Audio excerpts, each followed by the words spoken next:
Shalom, आप सबका स्वागत करता हूँ स्पिरिट लाइफ सिड में। आज मैं आपके साथ बहुत ही इंटरेस्टिंग टॉपिक पे बात करूँगा जो कि है बैक स्लाइडिंग। मैंने इस टॉपिक को इंटरेस्टिंग इसलिए कहा है क्योंकि काफ़ी लोग जब बैक स्लाइडिंग वर्ड यूज़ करते हैं वो डर जाते हैं, या आप कुछ बैक स्लाइडिंग के बारे में प्रीचिंग सुनते हैं तो वो एक डर को ले आता है। लेकिन जो आज मैं बैक स्लाइडिंग के ऊपर आपके पास रेवलेशन को लाया हूँ, जो भेद को लाया हूँ, परमेश्वर के हृदय को लाया हूँ, आप अपने परमेश्वर से प्रेम करने लग जाएंगे। आइए हम जानते हैं कि ये बैक स्लाइडिंग है क्या। बैक स्लाइडिंग है क्या? बैक स्लाइडिंग वो है जब कि हम परमेश्वर से पीछे हट जाते हैं, उसको ठुकरा देते हैं या फिर उसको भूल जाते हैं, उससे दूर चले जाते हैं। बैकस्लाइडिंग वर्ड खुद परमेश्वर ने इस्तेमाल किया है इज़राइलियों के लिए। और सबसे इंटरेस्टिंग बात मैं आपको ये बताना चाहता हूँ कि बैकस्लाइडिंग, जब तक बैकस्लाइडिंग नहीं हुई तब तक हमें परमेश्वर का हृदय पता नहीं चला। पूरी बाइबल स्टार्टिंग से लेके एंड तक परमेश्वर के हृदय को बता रही है कि कैसे वो अपने लोगों के लिए, अपनी दुल्हन के लिए, और जो बैकस्लाइड हो चुके हैं उनके लिए वो कैसे पीछे पीछे आता है, उनके कैसे उनको मनाने आता है, कैसे उनको अपने पास चाहता है। तो बैकस्लाइडिंग के कुछ कारण मैं आपको बताना चाहूँगा।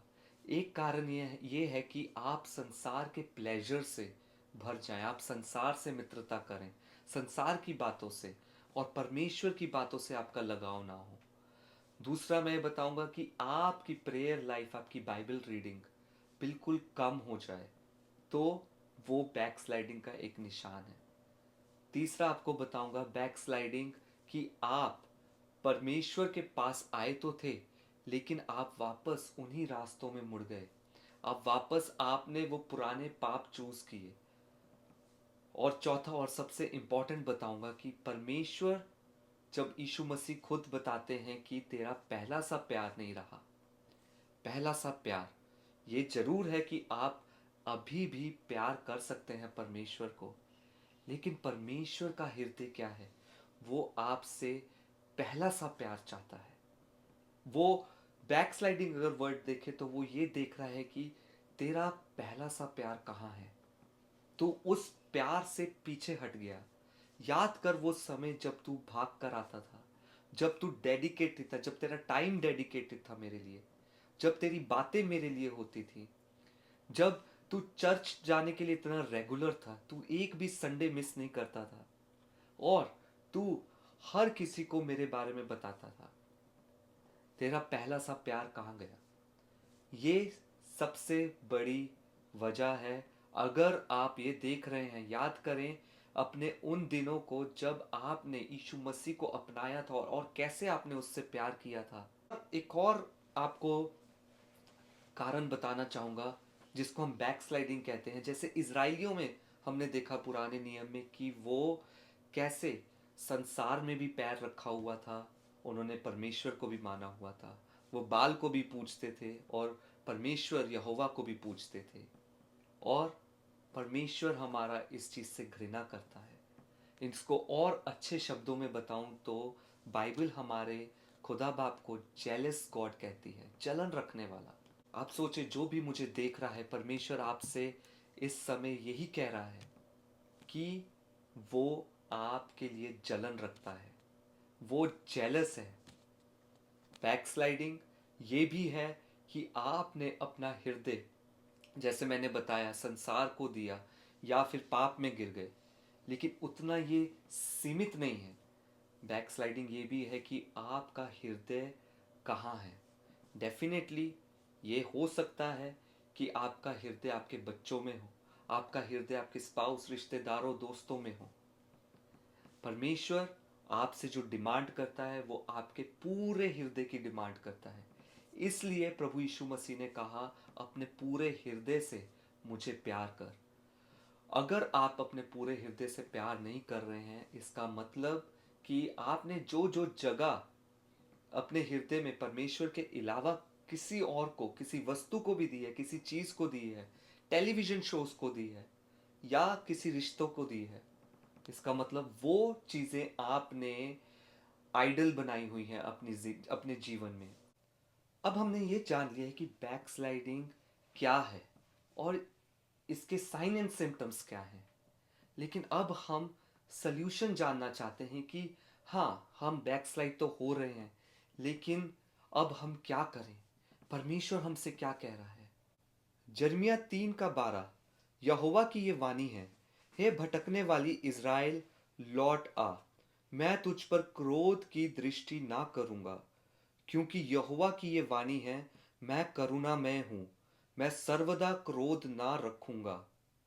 केवल अपना ये अधर्म मान ले कि तू अपने परमेश्वर यहोवा से फिर गई और सब हरे पेड़ों के तले इधर उधर दूसरों के पास गई। और परमेश्वर 22 में कहता है, हे भटकने वाले लड़कों, लौट आओ, मैं तुम्हारा भटकना सुधार दूंगा। इन वचनों में देखते हैं कि परमेश्वर कैसे अपने लोगों के पास अपनी दिल की बात को पहुंचा रहा है। और वही बात परमेश्वर आज आपसे भी कह रहा है कि आप जहां कहीं भी हैं, बस याद करें कि कहाँ आप गिर गए। जैसे यीशु मसीह ने भी कहा प्रकाशित वाक्य में कि याद कर तू कहाँ गिरा है।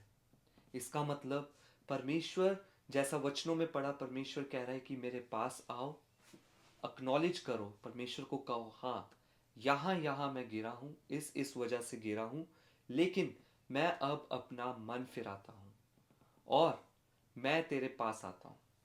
परमेश्वर कह रहा है वो अपना क्रोध नहीं रखेगा, वो करुणामय है, लेकिन अगर आप देरी करेंगे तो वो आप उसकी वो ग्रेस को, वो करुणा को एक्सपीरियंस नहीं कर पाएंगे।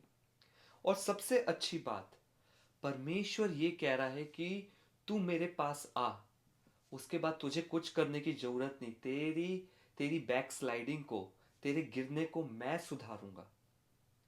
इसका उदाहरण हम उड़ाऊ पुत्र के किस्से में देखते हैं। उड़ाऊ पुत्र का काम सिर्फ ये था कि उसने सोचा, मन फिराया और अपने पिता के पास आया, और उसके पिता ने उसको उसके ऊपर दोष नहीं लगाया, लेकिन उसको गले से लगाया। ये वही परमेश्वर है जो आज आपसे बात कर रहा है कि आप जहां कहीं भी गिर गए हैं, जरा सा भी पीछे हटे हैं, ये वो समय है जहां आप एक्नॉलेज करें, जहां आप याद करें, जहां परमेश्वर को बताएं और उसी जगह से आप मन फिराएं।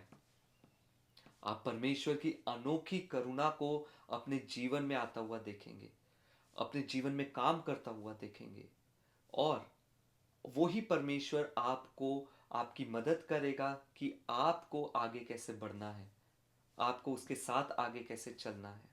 मैं ये आशा करता हूँ कि आपने इस वीडियो से, इस मैसेज से ब्लेसिंग्स को पाया होगा, आपने परमेश्वर के हृदय को जाना होगा। अगर आप इससे ब्लेस हुए हैं, इस वीडियो को आप शेयर करें, लाइक करें, कमेंट करें और दूसरों को भी इसके बारे में बताएं, क्योंकि सबके लिए जरूरी है परमेश्वर के इस प्रेमी हृदय को जानना। शालोम।